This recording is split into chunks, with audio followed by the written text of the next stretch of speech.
سلام.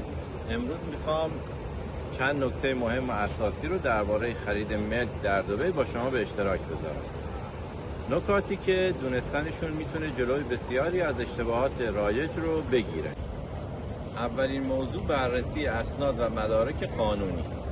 قبل از هر تصمیمی باید سند رسمی، وضعیت زمین و سازنده ملک رو حتما بررسی کنید. بسیاری از مشکلات زمانی پیش میاد که خریدار بدون بررسی قانونی اقدام میکنه. در دبی ملک‌های قابل اعتماد معمولاً ثبت DLD هستند و معاملات رسمی در سیستم انجام میشه. موضوع دوم، انتخاب مشاور معتبر.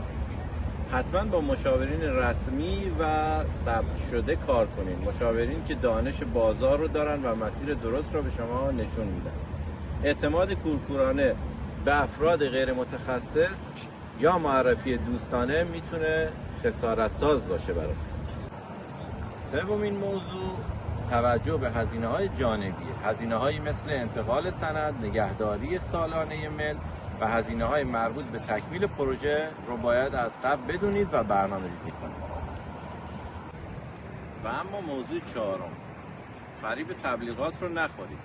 بعضی پروژه‌ها ظاهر جذابی دارن یا تبلیغات سنگین میکنن، اما زمان تحویل یا کیفیت نهایی متفاوت میشه. حتما نمونه کارهای قبلی سازنده رو ببینید و فقط بر اساس تبلیغات تصمیم نگیرید.